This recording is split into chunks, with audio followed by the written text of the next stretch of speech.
Bismillahirrahmanirrahim. Alhamdulillahirabbil alamin.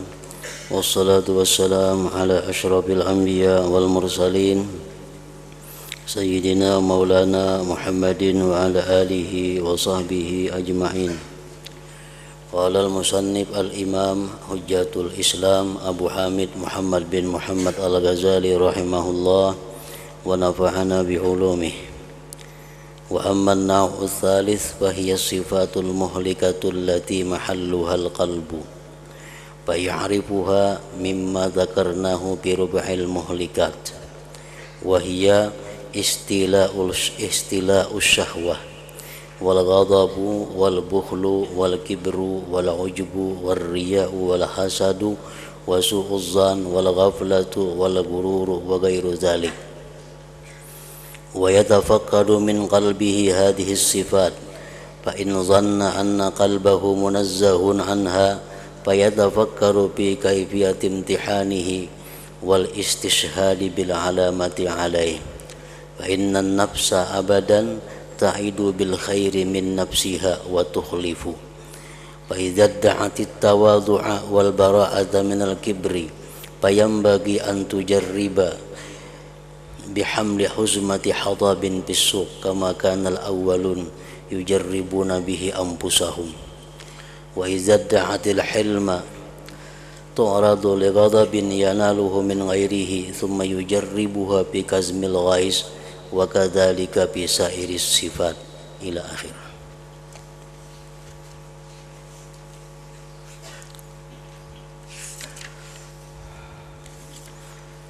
Makna daripada kalam Al-Imam Hujjatul Islam Abu Hamid Muhammad bin Muhammad Al-Ghazali rahimahullah wa nafa'ana bi ulumih. Macam yang ketiga daripada beberapa macam perkara yang perlu dipikirkan, yang perlu dijadikan tafakkur. Sifat-sifat yang membinasakan, yang tempatnya sifat-sifat membinasakan itu adalah hati.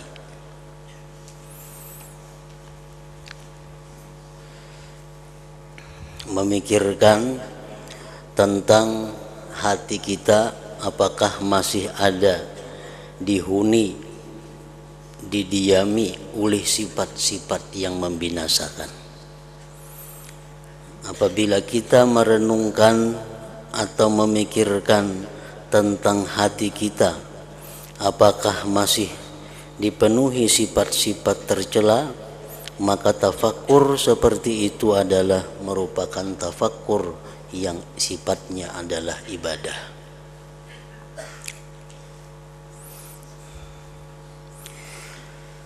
Maka ia dapat mengetahuinya sifat-sifat yang membinasakan itu dari yang telah kami sebutkan pada Rub'il Muhlikat di dalam kitab Ihya Ulumuddin. Di situ dijelaskan sifat-sifat yang membinasakan manusia, akhlak-akhlak yang mencelakakan manusia, yaitu sifat-sifat yang mencelakakan kita tadi antara lain adalah menguasainya syahwat. Diri kita dikuasai oleh berbagai macam keinginan-keinginan.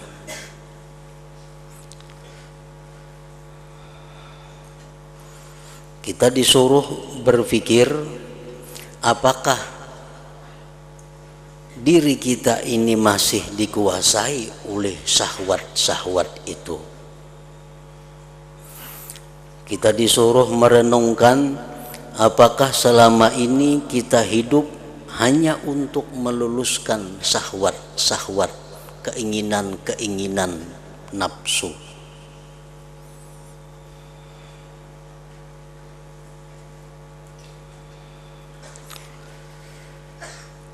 Menguasainya syahwat itu merupakan sifat yang tercela yang tempatnya adalah di dalam hati manusia.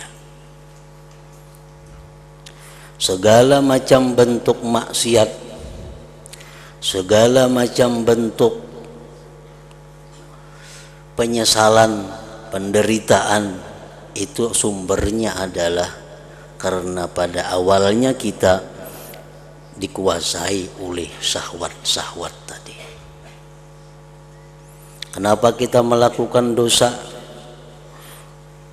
Karena kita kada mampu menguasai syahwat, keinginan-keinginan nafsu itu. Kenapa orang bisa masuk ke dalam penjara?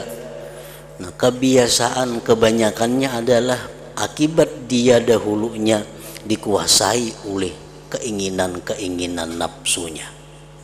Kenapa seseorang itu sekarang dia menderita? Kenapa seseorang itu sekarang dia ini berada dalam bahaya? Pada awalnya adalah akibat dia kada mampu menguasai keinginan-keinginan nafsunya. Nah, itu nang dipikirkan. Disuruh kita merenungi apakah kita ini termasuk orang yang dikuasai oleh keinginan-keinginan nafsu, atau kitakah yang menguasai keinginan-keinginan nafsu itu. Contohnya lagi adalah marah.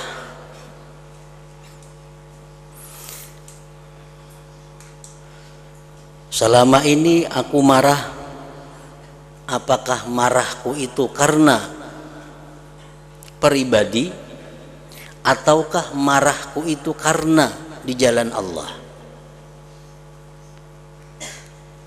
Marah itu adalah sesuatu yang mulia, marah sesuatu yang berpahala apabila marahnya itu di jalan Allah.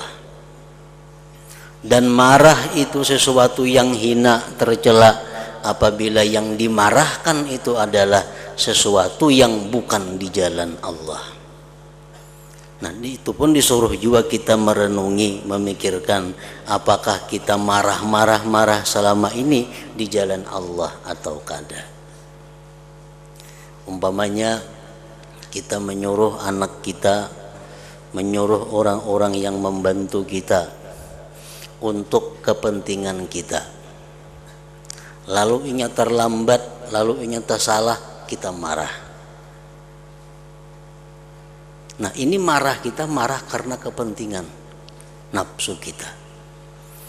Kalau anak kita, orang-orang yang di bawah kita, mereka lalai melaksanakan salat, mereka itu menunda perbuatan kebaikan, apakah kita marah kepada mereka? Nah, bila kita marah mereka itu kada sembahyang, kalau kita marah karena mereka itu suka melalaikan, menunda-nunda salat, nah marah kita itu adalah marah yang mulia, marah di jalan Allah.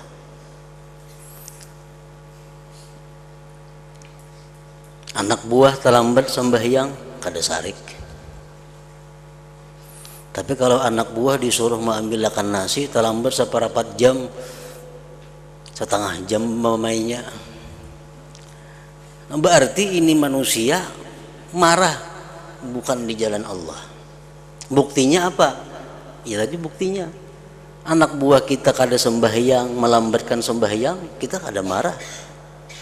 Paling marah juga kada semarah inya nang terlambat kita suruh itu. Itu menunjukkan bahwa diri kita ini adalah marah yang tercela.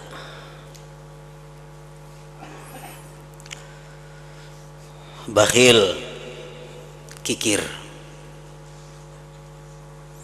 Apakah kita selama ini masih dianggap tergolong orang yang bakhil atau kada? Kita periksa diri kita, kita renungi, kita kontrol hati kita. Apakah selama ini kita masih orang bakhil atau sudah keluar dari golongan itu? Kibir, sombong, ujub, ria, hasad, dengki, su'uzzan, sangka jahat. Sangka jahat ini ada sangka jahatnya kepada Allah, ada sangka jahat kepada makhluk Allah. Apakah kita selama ini suka sangka jahat kepada Allah? Apakah kita selama ini suka sangka jahat kepada makhluk Allah? Nah, kita memeriksa, menganalisa diri kita itu merupakan tafakkur yang besar, nilai pahalanya di sisi Allah Subhanahu wa ta'ala. Jahat sangka kepada Allah antara lain contohnya umpamanya kita berdoa lawan Allah, lalu doa kita ini belum hanya terwujud lagi, lalu kita mengambil kesimpulan Allah kadang ngabulkan doaku. Nah, itu buruk sangka dengan Allah. Buruk sangka dengan Allah.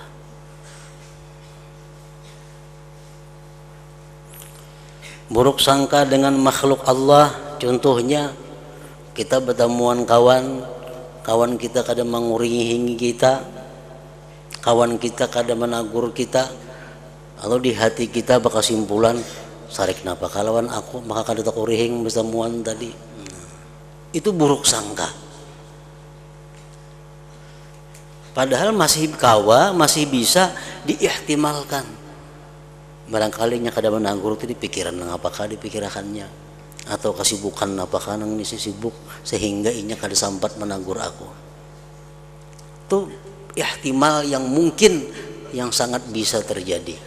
Jangan langsung berdasarkan sarik napa kadu aku saruan kada menyeruani. Barangkali sidin lupa, barangkali sidin kada ingat, lalu kada takiau, kan boleh jadi itu. Nah, kayak apa andai kata diihtimalkan seperti itu, jangan sampai kita mengambil kesimpulan sidin itu kada baik lawan kita, orang itu kada baik lawan kita. Nah, itu suudzon. Kita disuruh tafakur, apakah selama ini kita suka lawan suudzon itu. Lalai termasuk sifat yang membinasakan. Lingah, lalai artinya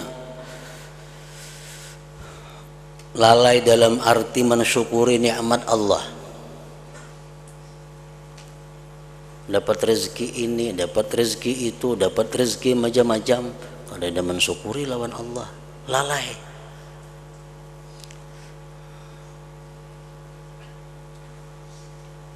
Lalai terhadap mengambil hikmah kepada sesuatu musibah yang menimpa. Ada hal-hal yang kada nyaman datang kepada kita, kita lalai mengambil hikmahnya. Sudah 4-5 hari hanya merasa ada hikmahnya.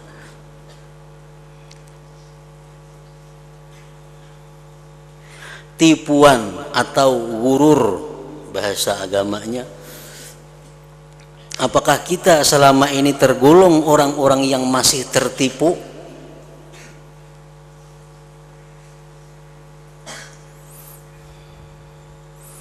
Tertipu dengan ayat-ayat Allah, tertipu dengan hadis-hadis Rasulullah.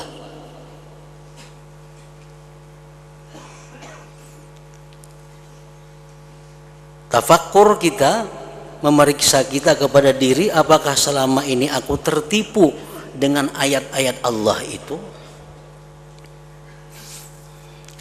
Karena kada sedikit ayat-ayat Al-Quran atau hadis-hadis Rasulullah itu kalau dipahami secara cepat dan sembarangan, itu membuat kita terperdaya, tertipu dengan ayat-ayat Allah itu.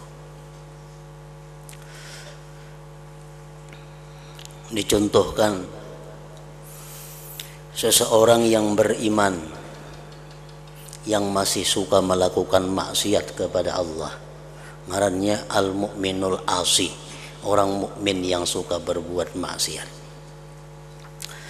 Nah, orang mukmin yang berbuat maksiat ini dia mengiktikadkan, ujarnya, Innallaha ghafurur rahim. Allah itu maha pengampun penyayang. Bujur itu kada salah. Al-Quran banyak menyebut itu, Allah itu maha pengampun, maha penyayang. Aku berharap dapat ampunan dan rahmat Allah. Ujar orang mukmin nang suka maksiat nih. Allah tuh maha pengampun juga, Allah tuh maha penyayang juga. Aku berharap mudahan dapat ampunan Allah. Aku berharap mudahan dapat rahmat Allah. Dan dalam hadis kudusi Allah mengatakan, ana inda dhanni abdi bi, aku ni jar Tuhan menurut sangkaan hambaku kepadaku. Jika hambaku itu menyangka aku ini pengampun, memang aku pengampun. Jika hambaku menyangka aku ini marah, aku marah. Nah jadi ujar si mukmin nang ahli maksiat tadi, aku sangka baik lawan Tuhan, Tuhan mengampuni aku. Dan aku berharap dapat ampunan Allah.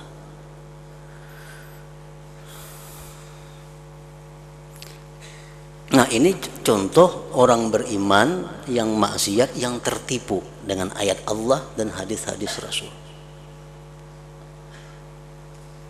Di mana tertipunya? Tertipunya di mana? Aku berharap dapat rahmat Allah. Karena Allah itu maha pengampun penyayang. Nah di situ letaknya tertipu. Inya kada kau membedakan apa arti berharap, apa arti berangan-angan. Apa arti berharap, apa arti mahayal. Ini kada kau membedakan, sehingga dia tertipu.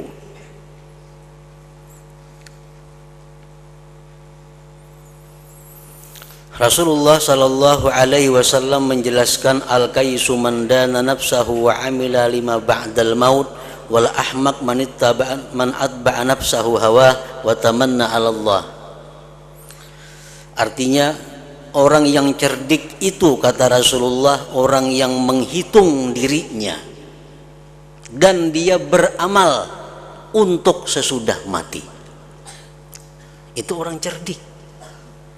Orang yang bodoh itu, kata Rasulullah, adalah orang yang mengikuti kemauan nafsunya dan dia berangan-angan atas Allah dengan berbagai macam angan-angan. Nah, ini selalu berbuat maksiat, tapi berangan-angan dapat ampunan Allah. Cuma kadang kau membedakan apa arti berharap itu, apa arti berangan-angan.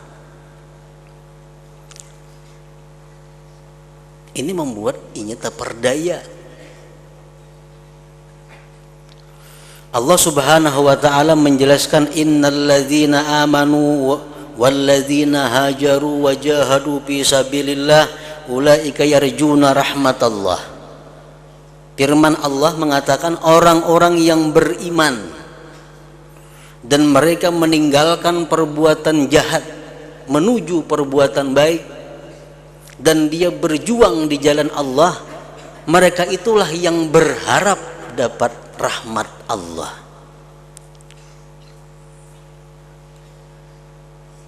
Nah, andai kata orang yang maksiat ini dia berhenti melakukan maksiat, dia tobat kepada Allah, lalu dia berharap dapat ampunan Allah, nah itu bujur. Tapi kalau dia masih suka melakukan maksiat, tapi dan mengangan-angan mencita-cita agar dapat ampunan Allah, itu kada berharap karena itu mengangan-angan.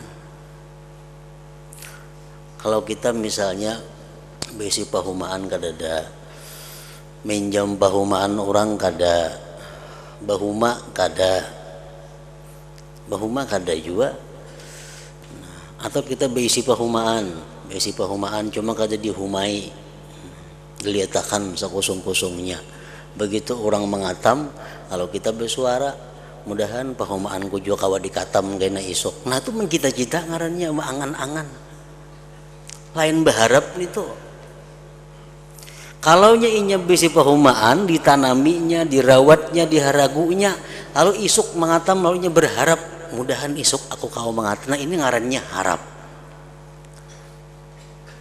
Nah kebanyakan kita manusia ini tertipu kada kau membedakan mana antara harap dan mana antara angan-angan. Orang yang ingin dapat rahmat ampunan Allah tetapi dia kada bergerak ke arah itu, ngarannya angan-angan. Orang yang ingin dapat rahmat ampunan Allah tapi dia minta ampun dan istighfar, nah itu ngarannya berharap. Nah kita disuruh berpikir, apakah kita selama ini orang yang berharapkah atau orang yang beangan-angankah? Angan-angan Tuhan supaya mengampuni, angan-angan mati surga kada berhisab, angan-angan selamat dari fitnah kubur, angan-angan lulus di titian siratal mustaqim, ingin masuk surga di surga Firdaus, tapi kada ada bahannya, kada ada kelakuan pekerjaannya ke situ. Itu ngarannya beangan-angan, tertipu. Ditakuni nih semuaan kita, hendaklah ke surga Firdaus, hendak semuaan. Tapi kada ada gawiannya, nah itu mah angan-angan ngarannya. Kalau berharap tuh orang nang bekerja, beribadah habis waktunya siang malam, lalu nya berharap mati masuk surga Firdaus, nah itu bujur berharap. Nah itu nang termasuk perlu ditafakurkan dan lain-lainnya. Dan ia menyelidiki dari hatinya akan sifat-sifat ini, diteliti, diselidiki di hati sifat-sifat tadi.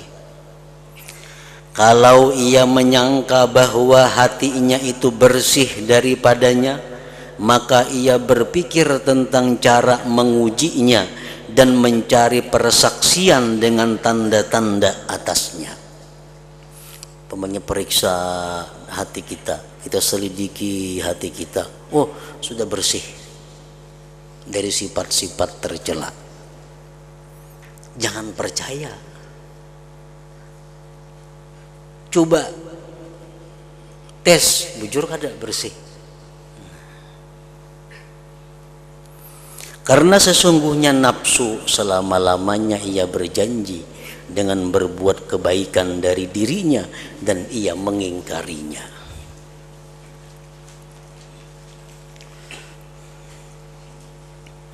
Nafsu selalu mengatakan, oh sudah bersih hati engkau dari takabur, sudah bersih hati engkau dari ujub, sudah bersih diri engkau dari terperdaya, tertipu tadi. Jangan percaya.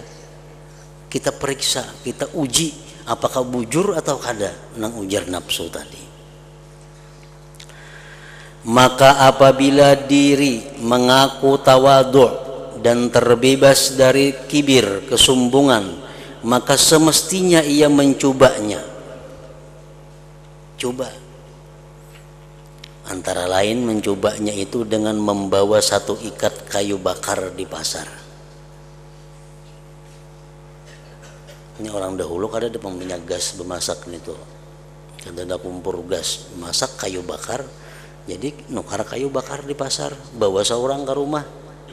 Jangan menyuruh orang bawa, jangan menyuruh budak, jangan menyuruh hamba, bawa seorang. Kalau sanggup kita membawa itu kada ada rasa malu kepada makhluk Allah, berarti sudah terbebas dari kesombongan dalam masalah itu. Seperti Abu Hurairah radhiyallahu anhu disebutkan, waktu beliau menguji diri beliau apakah masih ada sombong atau kada, masih melakukan hal seperti itu.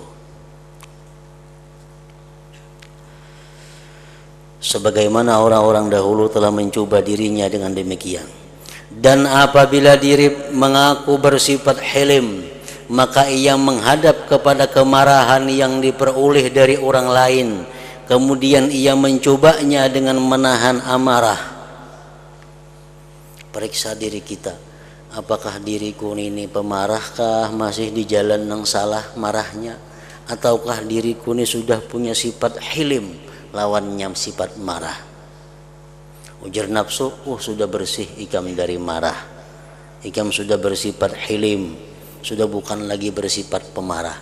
Jangan percaya, coba bakal lakuan kayak apa supaya disariki orang.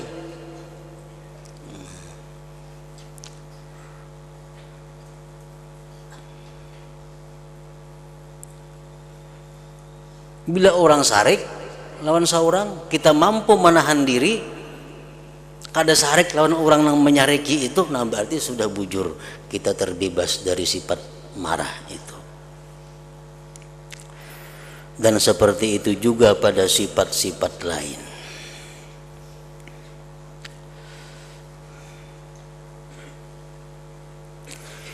Inilah tafakkur tentang apakah ia bersifat dengan sifat yang dibenci atau tidak. Dan bagi yang demikian ada tanda-tanda yang telah kami sebutkan pada Rub'il Muhlikat dalam kitab Ihya Ulumuddin. Apabila tanda menunjukkan kepada adanya, periksa hati apakah masih ada bersifat sombong, ternyata ada, maka ia berpikir tentang sebab-sebab yang menjahatkan sifat-sifat ini padanya. Kalau kita periksa hati kita ternyata masih ada sombong, nah kita cari sesuatu yang menjahatkan sifat sombong itu. Hadis-hadis Nabi kita baca yang mencela, mencaci maki sifat sombong. Kita cari Al-Quran yang mengatakan begitu beratnya orang-orang yang sombong. Dan jelas bahwa sumber sifat-sifat ini adalah dari kebodohan, kelalaian, dan jahatnya batin. Kenapa orang sombong? Karena inya bodoh, karena inya lalai, karena inya kada punya ilmu pengetahuan yang benar.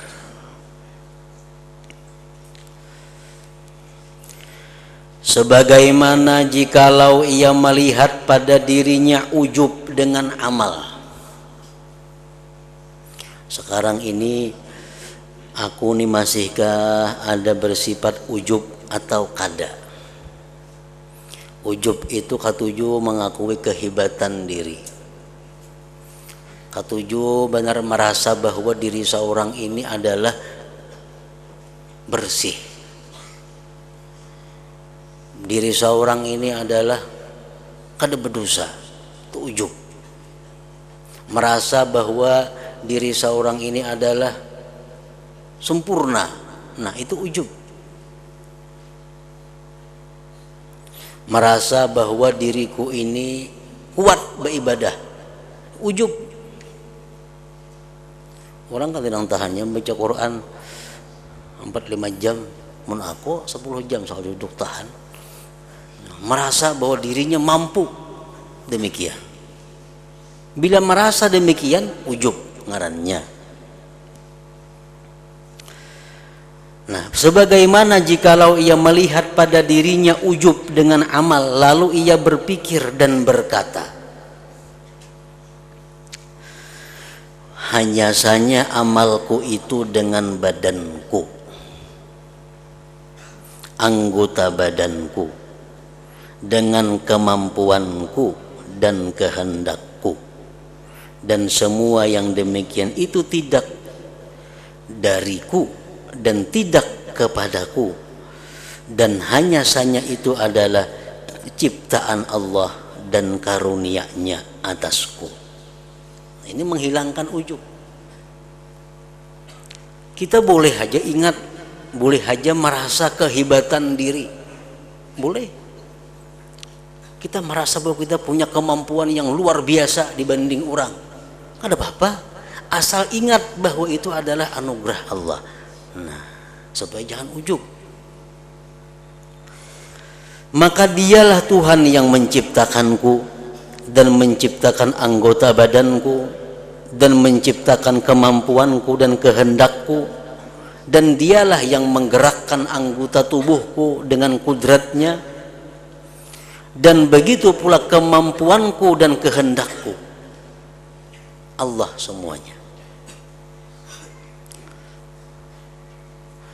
Maka bagaimana saya kagum ujub dengan amalku atau dengan diriku, sedang saya tidak berdiri bagi diriku dengan diriku.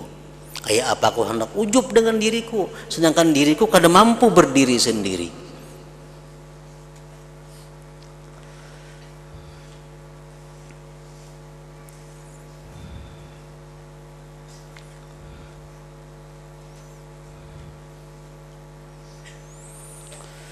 Para ulama mengatakan, man arada ayyaksira ujuba fa'alaihi bi arba'ati asya. Siapa yang hendak memecahkan ujub, maka ada caranya, 4 perkara supaya jangan ada ujub.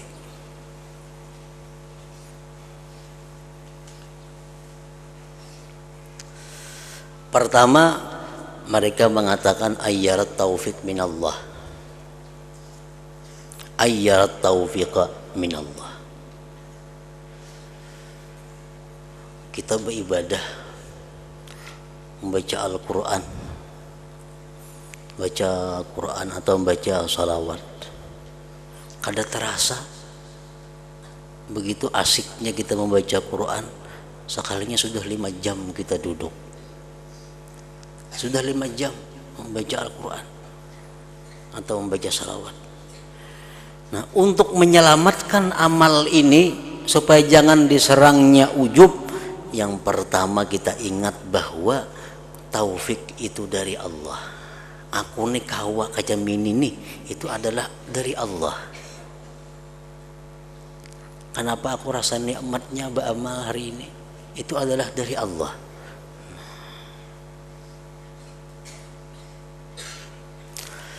Yang kedua, ayyanzura ilan na'ma allati manallahu alaih, bahwa dia memandang kepada nikmat-nikmat yang diberikan Allah atasnya. Aku membaca Quran kawa sekian lawas. Nah, kita ingat satu nikmat saja, nikmat mata. Nikmat mata ini adalah pemberian Allah. Jakanya mata kada melihat, jangankan 5 jam sambar aja kada kau membaca.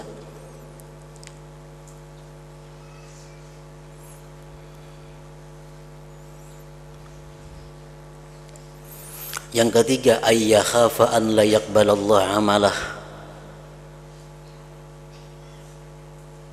Yang ketiga, dia takut kalau Allah kada menerima amalnya. Aku beramal sekian jam, namun tentu diterima Allah. Nah, bila hati kita ini masih merasa belum tentu diterima Allah, kada mau ujub. Nang mau ujub itu nang asa sudah pasti diterima Allah. Yang keempat, ayyanzura ila dzunubihi wa taqsirihi qabla dzalik, bahwa ingatlah dosa-dosa, kelemahan, kekurangan kita sebelum ini. Hari ini aku bujurnya kau beribadah sekian lawas, tapi dibanding dosaku dahulu mana banyaknya, sering banyakan aku berbuat dosa juga. Nah, 4 hal itu menghilangkan ujub di dalam hati kita. Jadi kalau kita datang perasaan bahwa kita ini hebat, bahwa kita ini merasa harap, ingat akan 4 itu supaya selamat daripada kemurkaan Allah Subhanahu wa taala.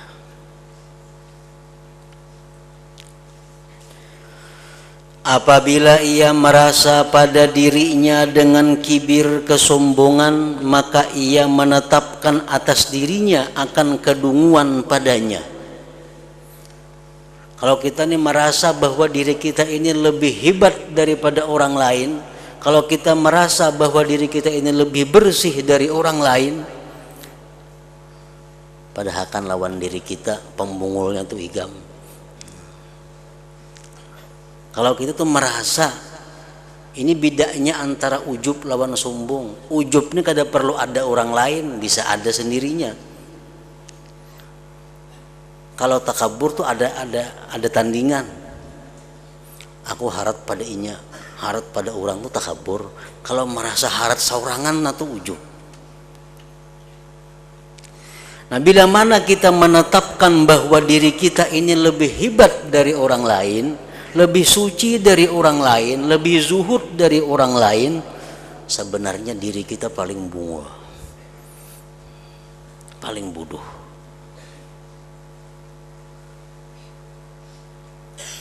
Jadi di saat kita mengatakan atau merasakan bahwa kita ini adalah orang yang hebat daripada yang lainnya, di saat itu kita orang yang paling hina di sisi Allah.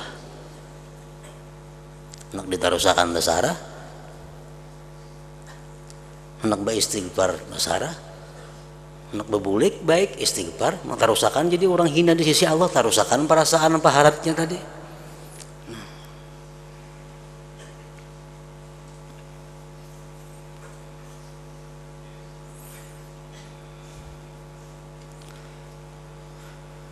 Dan ia berkata kepadanya, kepada dirinya sendiri, mengapa kamu memperlihatkan dirimu lebih besar? Kenapa ikam merasa harap pada orang? Sedangkan orang yang besar adalah orang yang di sisi Allah orang besar. Nangaran orang hebat tuh orang yang hebat di sisi Allah. Dan yang demikian itu dapat tersingkap setelah mati. Di akhirat kita nang tahu siapa manusia yang besar di sisi Allah. Dalam dunia belum jelas. Dan banyak sekali orang kafir pada waktu sekarang meninggal dunia dalam keadaan mendekatkan diri kepada Allah Ta'ala dengan bercabutnya dari kafir. Dan banyak sekali orang muslim meninggal dunia dalam keadaan celaka disebabkan berubah keadaannya ketika mati dengan mati su'ul khatimah. Ada tentu.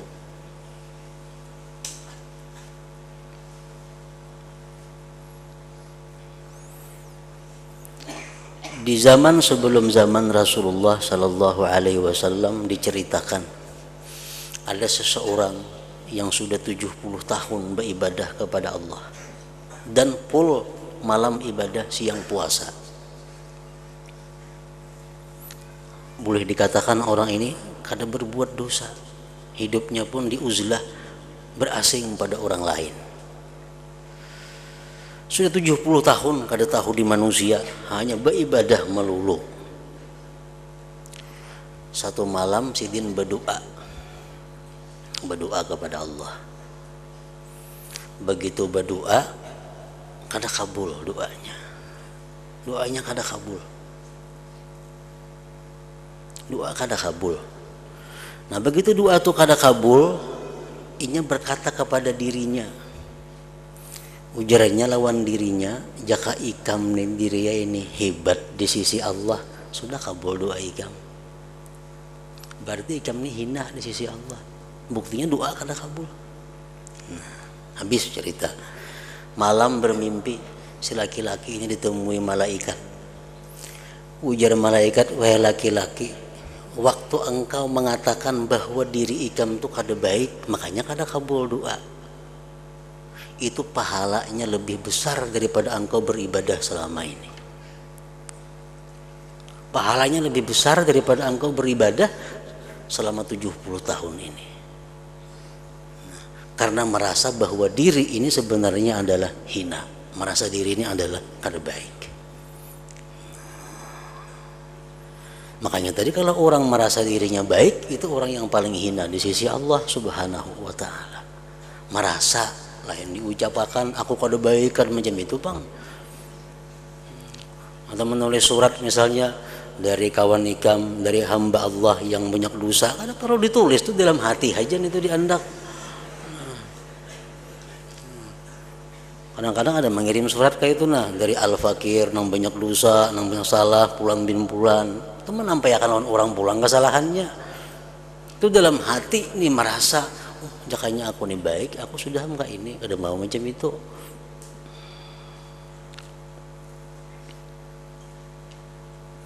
Siti Aisyah radhiyallahu anha ditanya, wahai Siti Aisyah, ujar orang, kapan seseorang itu baik? Aisyah menjawab, ketika dia merasa dirinya yang paling jahat. Ketika dia merasa dirinya yang paling jahat. Ditanyakan lagi kepada Siti Aisyah radhiyallahu anha, kapan seseorang itu jahat? Ketika dia merasa dirinya terbaik, ketika dia merasa dirinya adalah baik.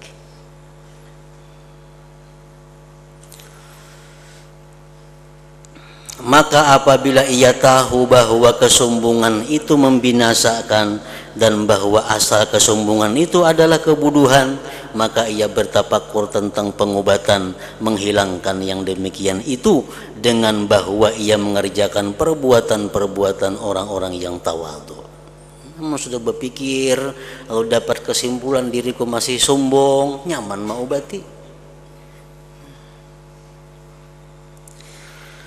Dan apabila ia mendapatkan pada dirinya syahwat makanan dan kerakusannya, periksa diri, ternyata diriku ini kada kawa, hendak mau makan terus. Nah, kalau tidak ada makanan yang nyaman, hendak merasai. Maka ia bertafakur bahwa ini adalah sifat binatang. Oh, berarti aku samaan binatang. Kalau kita lihat makanan lo hendak aja. Dan jikalau pada syahwat makanan dan persetubuhan ada kesempurnaan, niscaya demikian itu termasuk sifat-sifat Allah dan sifat-sifat para malaikat. Makanya memakan itu nah, ada kesempurnaan di situ, niscaya malaikat bersifat dengan itu. Malaikat tuh ada mau makan, ada mau minum, ada urusan itu.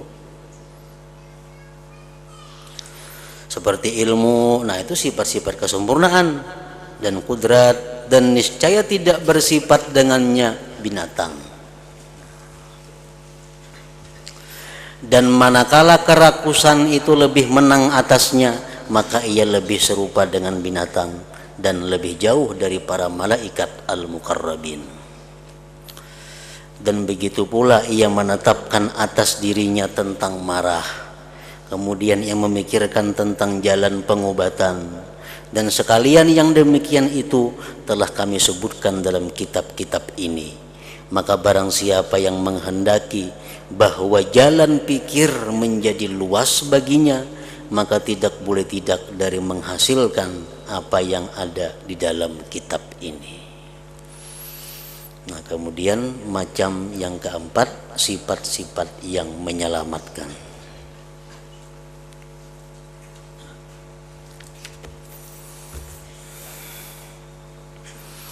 Hamdalul dzikri fa'alam annahu la ilaha illallah Muhammadur Rasulullah, la ilaha illallah Muhammadur Rasulullah, la ilaha illallah Muhammadur Rasulullah, la ilaha illallah, la ilaha illallah, la ilaha illallah, la ilaha illallah, la ilaha illallah. Allahu Allah, Allahu Allah, Allahu Allah, Allahu Allah, Allahu Allah, Allahu Allah, Allahu Allah, Allahu Allah, Allahu Allah, Allahu Allah, la ilaha illallah Muhammadur Rasulullah, la ilaha illallah Muhammadur Rasulullah, la ilaha illallah Muhammadur Rasulullah, la ilaha illallah. Al-Fatihah. Iyyaka na'budu wa iyyaka nasta'in ihdinas siratal mustaqim.